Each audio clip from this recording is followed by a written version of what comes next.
Well, good morning.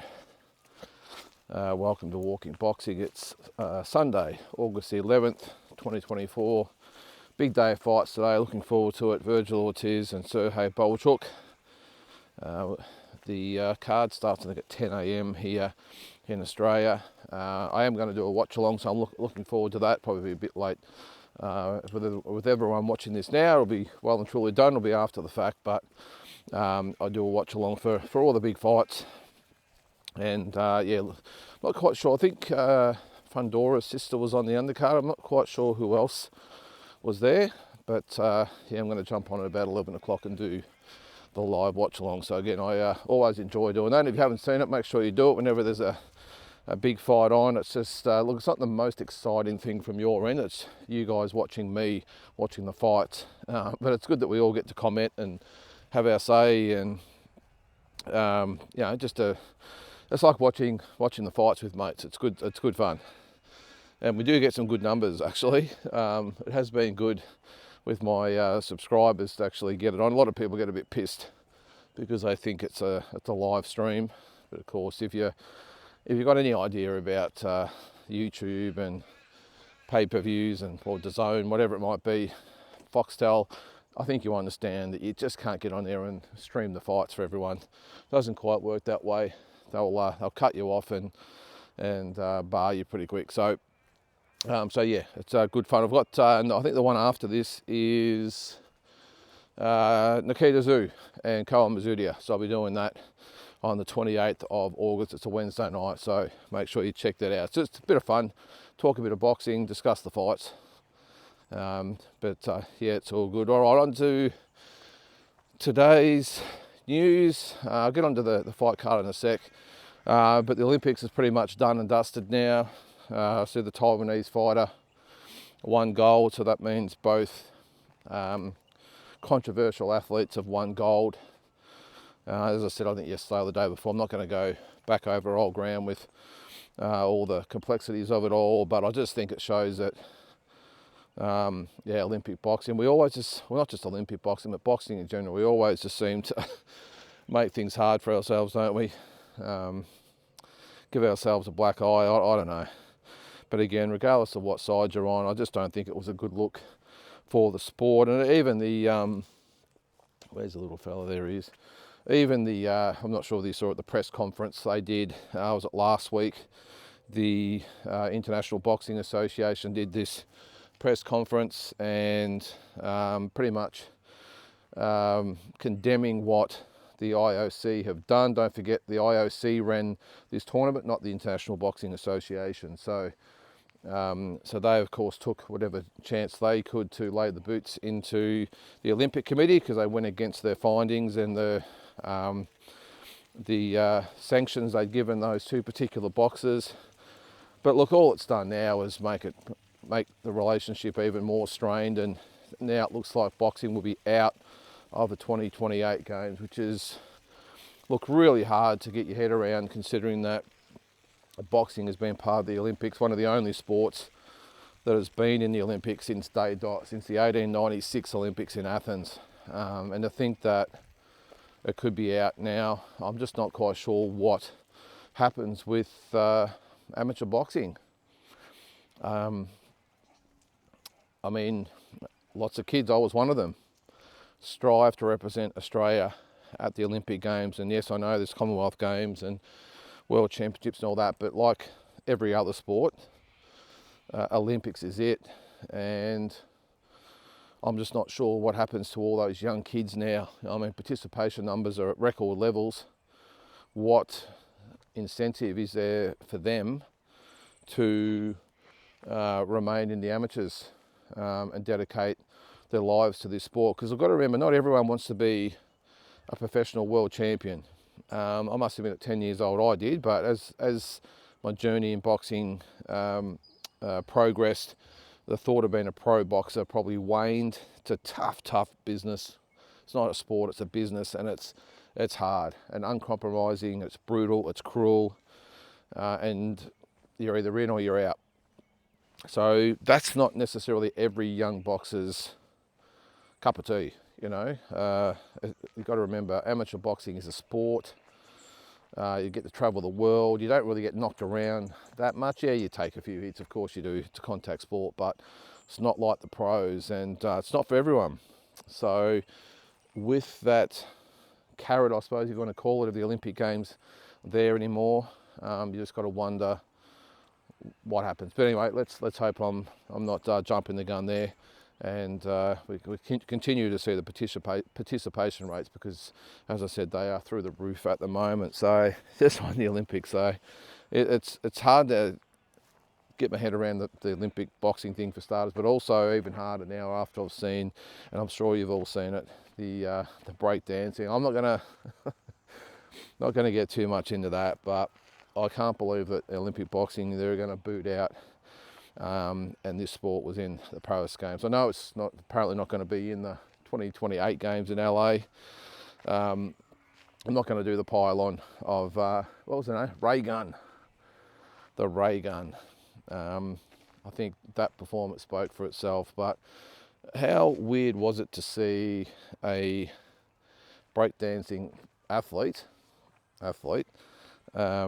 wearing the Australian Olympic gear, doing the routine. It was quite bizarre, and the performance was bizarre, and it's gone viral. The Americans have the Hawk Twa girl, we've got Ray Gun. Look, the only thing I'll say on that though is it's amazing. Look, if you're around my vintage, around the 50 mark, you'll remember back to when breakdancing actually first hit the scene. Well, I just remember it in Australia anyway. It's probably been around in America for a long time. Apparently it was born on the streets of the Bronx in New York, I don't know. But I remember being 10 years old, 11 years old, or whatever it might have been, and when breakdancing first came out, and it was massive. And I just remember standing there in awe watching. I never got into it, by the way. A lot of my friends and that did, but I was probably just a fraction young. But the dancers on the streets, they were amazing. Well, they looked amazing anyway. Maybe I was just looking at them through 10-year-old eyes, but I just remember how some of the moves and just the unbelievable talent some of the dancers had. And I remember they used to do the battles, the break battles, or whatever it was back in the day. Now in 40 years, if that's how much this sport has progressed, I think we're in a bit of trouble. And the funny thing was that not so much the performance, that's everyone's own judgment of what they thought of that, but I know this is a boxing show, by the way, I'll get to boxing in a sec, but to have is it the Chief de Mission or whatever it is, the head of the Olympics, Anna Mears, do the press conference and address the online stuff about Ray Gun, saying that she's the best break dancer we have in Australia. And I'm thinking, geez, in 40 years we haven't come too far. And the fact that there was qualifiers for this, so there was actually other break dancers in Australia who she went up against and was better than. It's bizarre, but anyway, good on her. She went over there, she did her thing, she represented Australia. And again, I'm not quite sure it's a sport, but let's just say it was a bit of fun for all involved. And there has been talk that she might have been a trial. I doubt. I think she went there. The scary thing is though, is that, well, not scary, the interesting thing that I saw, and I'll just grab this out there, I saw this yesterday, that she's not necessarily a proper street cred breakdancer. What was it here I read? It's been revealed the athlete is a lecturer specialising in the cultural politics of breakdancing. So maybe Ray Gun is not the street hood we all thought she was, and maybe just a teacher trying to learn breakdancing or perform breakdancing for all her students and whatever else it might be. But anyway, that's enough of that. But all right, on to the boxing. So again, as I said this morning, today we've got the Ortiz Bohachuk fight.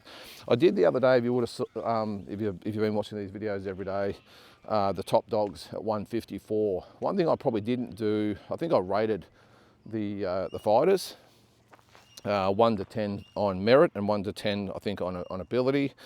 And but one thing I didn't do was just break down how maybe those contests would go. So we've obviously had Crawford and Madrimov last weekend, so Crawford has ticked that one off. Just talking about like a little mini tournament, I suppose. Today we've got Ortiz and Bohachuk, so I think Ortiz will win that one.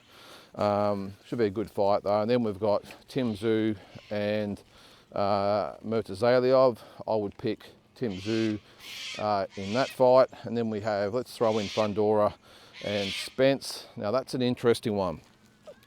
I would probably back, Jesus, I was going to say normally I would back Spence, but the Spence that I saw against Crawford was horrific at 154. We don't really know what we're going to get. So, look, I'm going to back Spence to get back to somewhere near his best, maybe carry the weight a bit better and get the job done against Fundora. Not with a lot of confidence, but I think he can do it. I was asked also, by the way, why Jamel Charlo wasn't part of it. Purely and solely, we just don't know what he's going to do. We just don't know. He's been out of the ring for nearly a year now. I know he did come out and say that he was coming back, but at this point, there's been no mention of any timeline or opponent or anything like that. So I'm going to just rule him out for the time being. All right, so that's the 4. Then I would think that Crawford would fight the winner of today, which is Ortiz. Come on, buddy. Come on. Good boy. He gets a bit hung up there. I would think that Crawford. Oh yeah, I think Ortiz would play into Crawford's hands, and I think Crawford would get the job done in a very, very tough fight. Then we have Tim versus Errol Spence. Tough one. I think that again, it depends on how both of these guys look at the next fights. They're both coming off losses at the moment, but I really think that Tim can beat Spence. Beat very, very tough fight, no matter what version of Spence that we get. But I think Tim could do it, and then that would bring us down to what I think is the biggest fight in the 154-pound division, and that is Terence Crawford and Tim Tszyu. And what a fight that would be for world boxing, and especially Australian boxing. Probably close to the biggest fight that we've ever had involving an Aussie, and there's been many. Arguable, by the way. You got Horn Pacquiao, Nelson Fennick, Kambosos Haney, Kambosos Lomachenko. There's been a few, but I think that would be probably the most hyped up fight that we've had with Australian. But anyway, we will see. And who wins that fight? Good question. I would. Well, it's a tough one. I would probably still at this stage maybe say that Terence Crawford has got enough to hold Tim off, but if anyone's going to beat Crawford, I think it's Tim Tszyu. So while I would obviously hope that Tim Tszyu would win, I just think, well, he struggled with Madrimov, so maybe not, but yeah, it's a tough one. It's a tough one. I'll probably still lean towards Terence, but not confidently, and of course I'd be going for our man Tim Tszyu, but what a fight that would be. So let's hope we get that over the next sort of 12 to 18 months. Just one last thing, guys, before I go. I didn't mention it the other day, but there is a Premier Boxing Series event next week in Queensland. The Premier, what is it? At the Mansfield Tavern, Angelo DiCarlo, or Ace Boxing. I think Angelo sort of stepped away a little bit, but it is the Ace Boxing group. So Floyd Masson against Joshua Francis.